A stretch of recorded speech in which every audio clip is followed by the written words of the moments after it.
Lep pozdrav iz studia Idrijskih novic. Današnji športni pogovor bo v znamenju plesa. V studiu namreč gostimo Tijo Kacin in Ano Trček iz plesnega kluba Idrija, kateri prav lepo pozdravljam v našem studiu. Ja. Tija, najprej bomo začeli s teboj. Nedolgo nazaj, konec oktobra lanskega leta, si namreč osvojila drugo mesto na svetovnem prvenstvu v street dance šovu v solo kategoriji za mlajše mladinke. Kakšni so spomini na to tekmo v Italiji? Ja, spomini so bili zelo lepi. Bilo je fajn, kaj je bila že spet publika, prej ni bilo zaradi korone že 2 ali 1 letu. Bili so tudi navijači, so bili fajn glasni, sicer jih nikoli ne slišiš, tudi kaj plišeš, ampak je bilo zelo fajn vzdušje in so zelo lepi spomini. Ampak da prideš na svetovno prvenstvo, ni samo da se prijaviš, je treba že prej na državnem nivoju nekaj pokazati. Kako je šla tvoja pot od idejne zasnove točke pa potem do nastopa na svetovnem prvenstvu? Ja, najprej so bili treningi, seveda, pa delanje točke, pa so bile kvalifikacije, s tem se uvrstiš na državno prvenstvo in pol leta se evropskega ni bilo, ampak je bilo posebno državno in svetovno. Ana Trček, nedavno ste prevzela vlogo glavne trenerke v plesnem klubu Idrija. Plesni klub Idrija je bil ustanovljen leta 2006 in v tej dobri 15-letni zgodovini je klub dosegel kar ogromno odličnih dosežkov. Kako sama gledate na delovanje plesnega kluba Idrija? Ja, jaz mislim, glede na to, da prihajamo iz majhnega mesta in da sam klub ni tako velik kot ostali klubi po Sloveniji, da smo dosegli zelo veliko dobrih rezultatov, tudi tako na državnem kot tudi na mednarodnem nivoju. Tudi sama ste bila vrsto let aktivna tekmovalka. Na kater nastop ste sama najbolj ponosna? Najbolj sem ponosna na zmago na svetovnem prvenstvu z Dašo Kovačič. Bila sva v bistvu Zombie Toys, pa drugič Dojenček.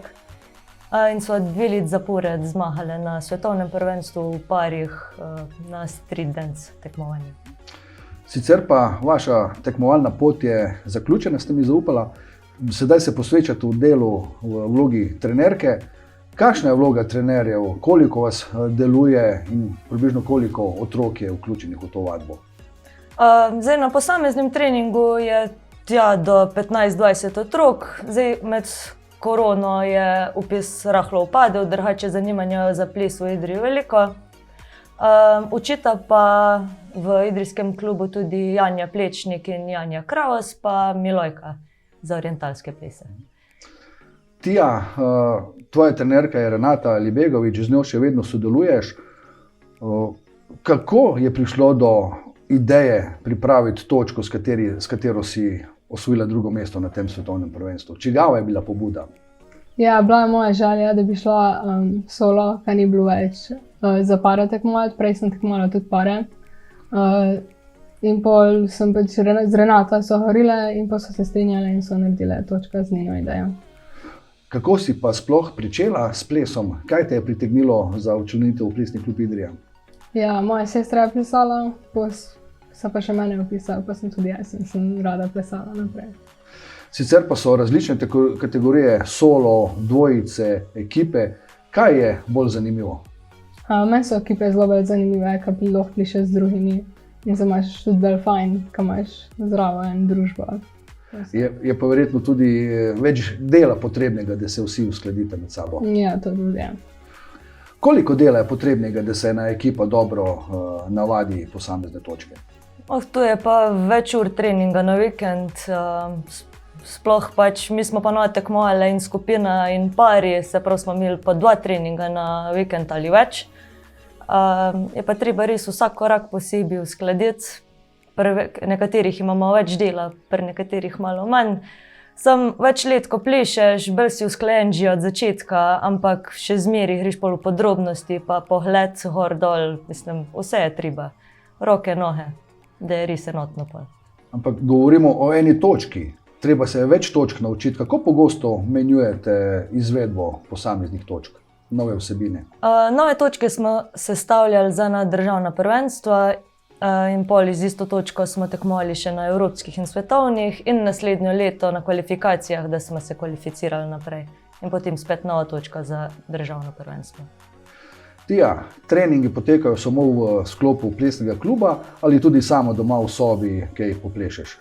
Večinoma sem v klubu, pa tudi prijem sama v klub, pa rada sama pišem, doma pa malo manj. Veliko vlogo pri samih nastopih je tudi vizualna, se pravi, treba je rekvizite pripraviti, oblačila. Kako se s tem popadate? Najbrž je tule nepogrešljiva vloga staršev. Ja, zelo velika vloga so imeli tukaj starši, so nam pomagali. Trenerka, se pravi Renata, se je odločila, katere rekvizite rabimo, kakšno sceno. Malo smo pomagali tudi mi plesavke, ampak večino dela za izdelavo rekvizitov so bili pa vključeni naši starši. Našim gledalcem je najbrž najbolj v spominu ostal Bob, s katerim ste se predstavili tudi na Slovenija ima talent. Tule je bilo kar ogromno dela potrebnega za pripravo take točke. Veliko, ja. Pa koreografija, pa scensko, kostumi, še namazane smo bile takrat črno. Je bilo veliko, ja. Ampak zabavno. Sicer pa ste mi v enem pogovoru tudi zaupali, da pride kdaj tudi do nepredvidenih situacij, ko se je treba znajti. Ena izmed takih je bila na Češkem, ko ste bili dobesedno brez enega kompleta kostumov. Ja, takrat je pa so plesavka zbolela in en dan prej in ni šla z nami na Češko. Takrat smo pa starši organizirali, so šli po nov kostum, nove hlače so dobili. Pol sešit je bilo pa treba še zgoren del in smo en dan pred tekmo šivali kostum. In naša trenerka Renata se je mogla naučiti celotna koreografija, da je lahko z nami plesala pol na tekmi. Tija, trenutno obiskuješ 9. razred osnovne šole v Idriji. To pomeni, da bo treba sedaj izbrati novo šolo. Že kaj veš, kam te bo pot vodila? Ostajaš v Idriji, greš kam drugam? Gremo v Ljubljano, tudi mogoče na plesno smer, ampak nisem se še zazihal. Se pravi, tvojo prihodnost vidiš v plesu? Ja, tudi. Najbolj so se sedaj pogovarjali o tvojem nastopu na svetovnem prvenstvu, ampak dosegla si tudi kar nekaj drugih odmevnih rezultatov, tako v Sloveniji, kot tudi na mednarodni sceni. Kateri so te rezultati, kateri bi sama najbolj izpostavila? Ja, izpostavila bi ekipne rezultate, ki smo bili tudi svetovni in državni prvaki. Že pri mladincih in prej tudi pri pionirjih smo skupino troli. Bi tudi svetovni podprvaki, se mi zdi, pa evropski prvaki. Nisem čisto ziher. Ampak, da nekdo doseže toliko dobrih odmevnih rezultatov, je potrebno ogromno dela, ogromno treninga. Koliko časa treniraš dnevno oziroma tedensko? Prejšnja leta sem zelo več kot zdaj. Smo tudi imeli treninge velikokrat čez vikend, oba 2 dneva, pa prej še čez teden, ponedeljke pa četrtke, pa kdaj tudi petke. Tako da je bilo ponovadi tako 4-krat tedensko, zdaj pa malo manj, 2-krat, 3-krat. 2-krat, 3-krat tedensko, po koliko ur traja posamezni trening? Ura pa pol.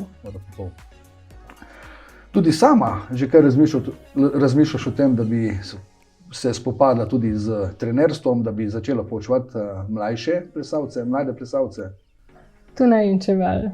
Nisem še v takih, da bi videla, ko bi.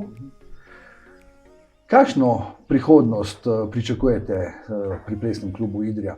Pričakujete, da bo ponovno porast zainteresiranih otrok, da bi za včlanitev? Jaz upam zdaj, ker ni več ukrepov, ker ni več treba PCT-ja imeti, da bo spet v klubu malo več večji vpis. Ples je res fajn, tako da res ne vem, zakaj se ljudje ne bi vpisovali. Je taka dobra sprostitev, kjer daš lahko van iz sebe vse tam v plesni dvorani in se imaš fajn. Seveda v plesnem klubu so tudi starejši, pridejo na druženje. Je veliko teh starejših parov, ki pridejo v prostore plesnega kluba? Zdaj za pare ne vem. Imam pa jaz skupino Line Dance, kjer so bolj zrele gospe. Jih je pa kar 15 po mojem v skupini in vse imamo prav fajn. Imate sicer več še teh različnih skupin, katere so? No, jaz učim po večini hip-hop, učim v Idriji, Črnem Vrhu, Cerknem in Godoviču. Tako da ja, imam kar zelo veliko skupin, imam pa enkrat tedensko tudi delavnico v VDC-ju, se imamo pa tudi zelo fajn, uživam v tem. Tija Kecin in Ana Trček, najlepša hvala vama obema za obisk v tem studiu, z željo, da se vajni načrti, želje vezani na ples tudi uresničijo. Hvala vam. Hvala. Vam, spoštovani gledalci, pa hvala za ogled tega pogovora in pa vabeni tudi k ogledu ostalih prispevkov studia Idrijskih novic.